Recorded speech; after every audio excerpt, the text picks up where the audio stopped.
बकरी चोरी करने वाली लालची गोरी कौवी। दूर किसी जंगल में एक कौवी और एक कौवा रहते थे। वो दोनों बहुत ज्यादा लालची थे। उनके पास एक बकरी थी जो अच्छा खासा दूध देती थी। कालूपति जी, मैंने बकरी का दूध निकाल लिया है। जाओ जल्दी से दूध ले जाओ और जंगल में बेच आओ, ग्राहक इंतजार कर रहे होंगे। कालू कौवा दूध की बाल्टी उठाता है और जंगल चला जाता है। दूध दूध खालिस दूध लो। थोड़ी ही देर में कालू कौवे का सारा दूध बिक जाता है। वो कौवे बहुत ज्यादा लालची थे। ज्यादा मुनाफा लेने के लालच में गोरी कौवी ने दूध में पानी मिलाना शुरू कर दिया और उसने ये बात अपने पति कालू कौवे को भी नहीं बताई। कालूपति जी, मैंने दूध निकाल लिया है, दूध बेच आए। कालू कौवा दूध लेकर जंगल चला जाता है। दूध दूध खालिस खालिस दूध। आज भी कालू कौवे का दूध थोड़ी ही देर में बिक जाता है। शाम को जब कालू कौवा घर आता है तो गोरी कौवी उससे पूछती है, कालू जी, क्या सारा दूध बिक गया? हाँ बिक गया, और आज मुनाफा भी ज्यादा हुआ है। ऐसे कहते हुए कालू कौवा आज का मुनाफा गोरी कौवी के पंख पर रख देता है। ये तो बहुत ज्यादा है, पहले से दुगना है। हमारी बकरी ने आज दूध ज्यादा दिया था। अब मैं अपनी बकरी को अच्छा अच्छा भोजन खिलाया करूंगी ताकि मेरी बकरी और भी ज्यादा दूध दे। अगले दिन गोरी कौवी पहले दिन से दुगना पानी दूध में मिला देती है। दूध दूध खालिस दूध लो। कालू कौवा आवाज लगा रहा था, लेकिन आज कोई भी पक्षी कालू कौवे के पास दूध लेने नहीं आता, क्योंकि कालू कौवे का दूध पानी वाला था। सभी पक्षी रानो चिड़िया के पास दूध लेने चले गए थे। रानो चिड़िया, आज के बाद हम सब आपसे ही दूध लिया करेंगे, क्योंकि कौवे का दूध अब पहले की तरह खालिस नहीं रहा। तोते भैया, मैं अपनी बकरी का दूध निकाल कर लाती हूँ और मैं दूध में पानी नहीं मिलाती। कौवों का दूध जरूर पानी वाला होगा। कालू कौवा शाम तक बैठा रहता है, लेकिन उसका दूध बिकता ही नहीं। थक गया हूँ, आज तो कोई भी पक्षी मेरे पास दूध लेने नहीं आया। अब तो दूध उठाकर घर जाना होगा। कालू कौवा दूध की बाल्टी उठाकर अपने घर वापस चला जाता है। गोरी, न जाने क्या हुआ, आज तो दूध बिका ही नहीं है। ये सुनकर गोरी कौवी परेशान हो जाती है। शायद मैंने आज दूध में पानी ज्यादा मिला दिया था। जो भी पक्षी आता मेरा दूध देखकर रानो चिड़िया के पास चला जाता और रानो चिड़िया से दूध लेकर चला जाता। गोरी कौवी रानो चिड़िया का नाम सुनकर गुस्से में आ जाती है। रात हो जाती है, कालू कौवा सो जाता है और गोरी कौवी अपने घर से निकलती है। गोरी कौवी रानो चिड़िया की बकरी चोरी करने जाती है।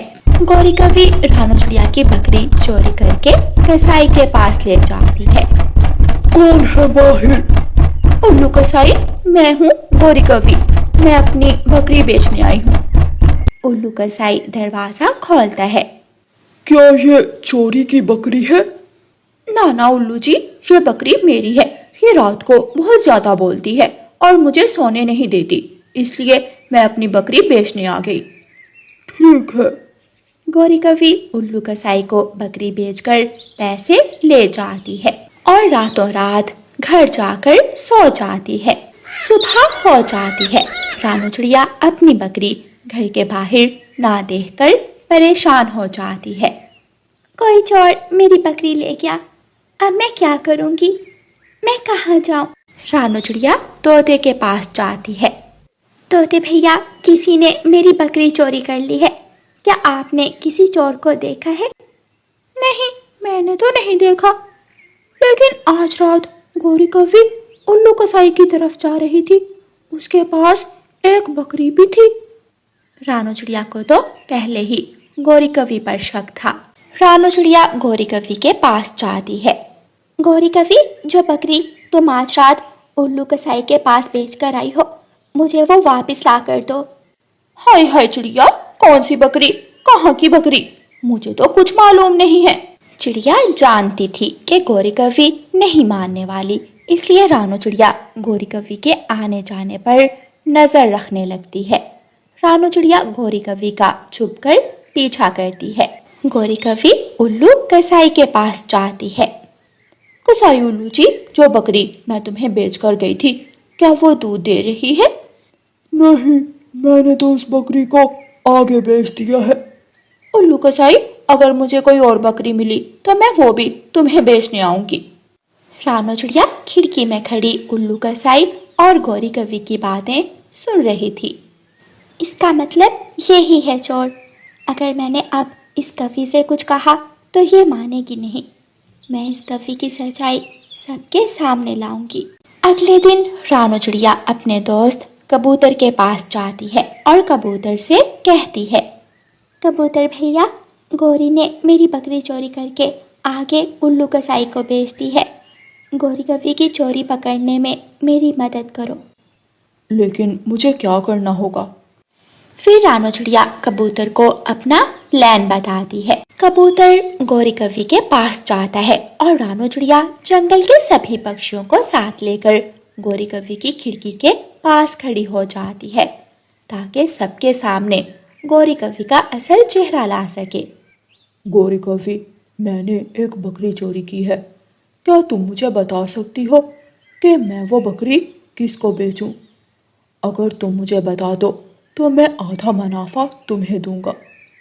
ये कोई मुश्किल काम नहीं है। तुम वो बकरी उल्लू कसाई को बेच आओ। पिछले दिनों मैंने भी रानो चिड़िया की बकरी चोरी करके उल्लू कसाई को बेच दी थी और किसी को कानो कान खबर भी नहीं हुई। दूसरे सभी पक्षी और रानो चिड़िया गौरी कवि के घर आ जाते हैं। चोरनी कवि, तुम्हें तो जेल जाना ही होगा। गौरी कवि, अगर तुम मुझे मेरी बकरी वापस ला दो तो मैं तुम्हें छोड़ दूंगी, वरना जेल जाने को तैयार हो जाओ। मैं अभी पुलिस को बुला रही हूँ। गौरी कवि पूरे जंगल के सामने शर्मिंदा हो रही थी। नाना चिड़िया, मुझे माफ कर दो, मैं तुम्हें तुम्हारी बकरी ला देती हूँ। फिर गौरी कवि उल्लू कसाई के साथ जाती है और उल्लू कसाई गौरी कवि को लेकर दूसरे उल्लू के पास जाता है। गौरी कवि वहां से रानो चिड़िया की बकरी वापस लेती है और रानो चिड़िया के पास पहुंच जाती है। रानो चिड़िया, मुझे माफ कर दो, मैं लालच में आ गई थी और मैंने लालच में आकर ये सब किया। गौरी, दूसरों के काम से चलने से बेहतर है तुम अपना काम अच्छी तरह करो। तुमने मुझे मेरी बकरी वापस कर दी, इसलिए जाओ, मैं तुम्हें माफ करती हूँ। गौरी कवि रानो चिड़िया की बकरी देकर चली जाती है और चिड़िया अपनी बकरी को घास डालने लगती है। प्यारे दोस्तों, चोरी कितनी ही छुप कर की जाए, एक दिन पकड़ी ही जाती है। इसलिए कभी भी लालच मत करें और चोरी मत करें, क्योंकि चोरी करने वाले पक्षी हमेशा नुकसान ही उठाते हैं। और प्यारे दोस्तों, इस कहानी को लाइक, अपने दोस्तों के साथ शेयर और चैनल को सब्सक्राइब करना बिल्कुल मत भूलना। आपका धन्यवाद। रानो चिड़िया, रुकना, मेरी बात सुनना। रानो चिड़िया रुक जाती है और गौरी कवि के पास आ जाती है। रानो, कहाँ जा रही हो? गौरी बहन, मैं अपनी बेटी के लिए नया स्कूल बैग लेने जा रही हूँ। रानो चिड़िया, मेरे जग्गू ने नए शूज लेने हैं, मेरे बेटे को भी साथ ले जाओ। नहीं मम्मा, जग्गू भाई वहाँ जाकर मुझसे लड़ाई करेंगे। नहीं नहीं, मैं कोई शरारत नहीं करूँगा। आंटी प्लीज मुझे भी साथ ले जाए। रानो, मुझे घर के 100 काम हैं, आप जग्गू को इसकी पसंद के शूज ले देना। अच्छा ठीक है, मैं ले जाती हूँ। चल भी जग्गू, लेकिन कोई शरारत मत करना। रानो चिड़िया भी जग्गू कवि की शरारतों से बहुत डरती थी। रानो चिड़िया अपनी बेटी और जग्गू कवि को साथ लेकर जंगल के बाजार की तरफ उड़ती है। हम पहले यहाँ से गुड़िया का स्कूल बैग ले लेते हैं। आंटी, मैं आगे जाकर दूसरी दुकान पर अपने शूज पसंद कर लूं? नहीं बेटा, हम पहले बैग ले लें, फिर इकट्ठे जाते हैं जूतों की दुकान पर। मम्मा, मुझे ये बैग पसंद है, आप मुझे यही बैग ले दें। गुड़िया अपना स्कूल बैग पसंद कर लेती है और उसकी मम्मा वो स्कूल बैग गुड़िया को ले देती है। चलें, अब हम लेंगे जग्गू के शूज। वो सब अगली दुकान पर जाते हैं। जग्गू बेटा, आप यहाँ से अपने लिए शूज पसंद कर लें। जग्गू इधर उधर देखता है, लेकिन उसे उस दुकान से कोई भी शूज पसंद नहीं आते। नहीं आंटी, मुझे तो यहाँ से कोई भी शूज पसंद नहीं आए। बेटा ये देखो, ये सफ़ेद शूज आपके काले काले पाँव में बहुत अच्छे लगेंगे। नहीं, मैं और लूँगा। जग्गू भाई, ये शूज ठीक हैं। मुझे ये नहीं पसंद है।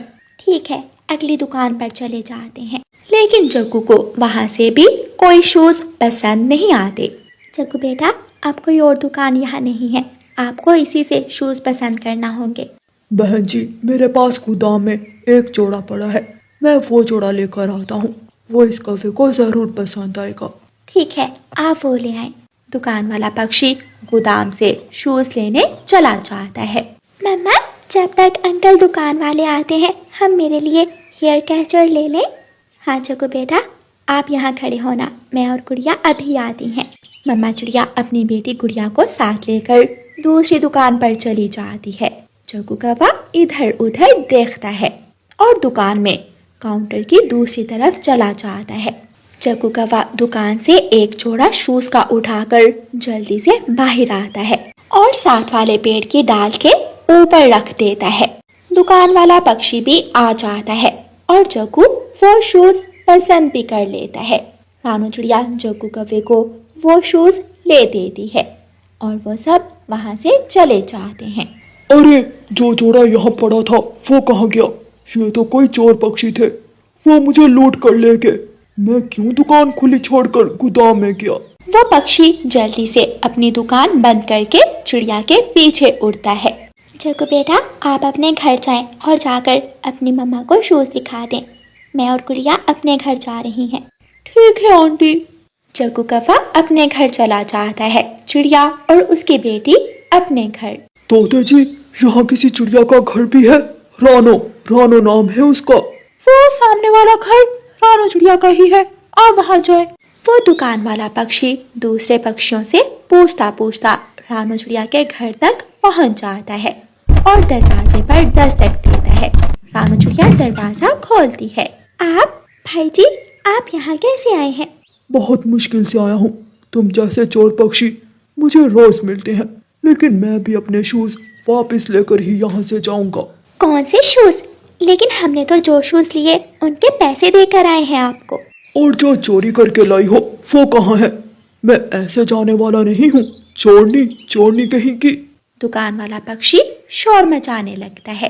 भाई जी, आहिस्ता आहिस्ता बोले, शोर क्यों कर रहे हैं? क्यों मुझे मेरे मोहल्ले में बदनाम कर रहे हैं?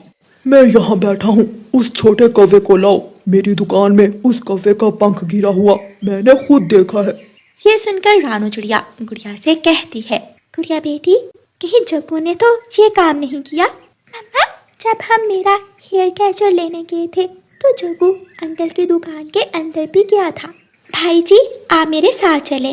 रानू चिड़िया उस दुकान वाले पक्षी को साथ लेकर गौरी कौवी के घर जाती है। जग्गू कौवा दुकान वाले पक्षी को देखकर डर जाता है और रसोई में जाकर थैले के पीछे छुप जाता है। गौरी बहन, जग्गू कहाँ है? उसे तो बुलाना। रानो, क्या हुआ है? जग्गू के शूज तो बहुत अच्छे हैं, मुझे भी पसंद आए हैं। वो मेरी दुकान से एक जोड़ा चोरी करके ले आया है, उसे पूछे। मैं तो अपना चोरी का माल लेकर ही वापस जाऊंगा। जग्गू, जग्गू कहाँ हो? यहाँ आओ। लेकिन जग्गू चुप करके बैठा रहता है। मैं उसे बुला कर लाती हूँ। गौरी कौवी रसोई में जाती है। जग्गू, तुम यहाँ क्यों छुपे हुए हो? सच बताओ, क्या दुकान से कोई चोरी भी की है तुमने? वो शूज मुझे अच्छे लगे थे, मैंने दुकान से चोरी करके साथ वाले पेड़ की डाल पर रख दिए थे। गौरी कौवी जग्गू को साथ लेकर आती है।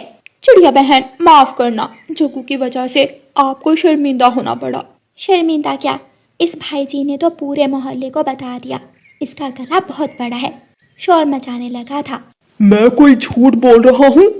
भाई, जो आपकी दुकान के साथ पेड़ है उसकी डाल पर जग्गू ने शूज रखे हुए हैं, जाकर उठा ले। अगर ना मिले तो फिर से आऊंगा, मैं चाहता हूँ।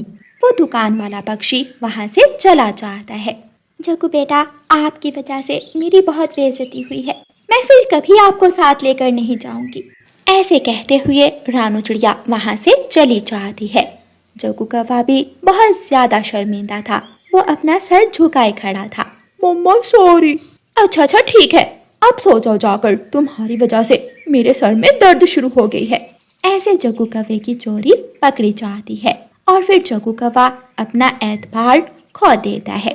प्यारे दोस्तों, इस कहानी से हमें सीख मिलती है कि हमें कभी भी कोई ऐसा काम नहीं करना चाहिए जिसकी वजह से हमारे बड़ों को शर्मिंदा होना पड़े। और प्यारे दोस्तों, इस कहानी को लाइक, अपने दोस्तों के साथ शेयर और चैनल को सब्सक्राइब करना बिल्कुल मत भूलना। आपका धन्यवाद।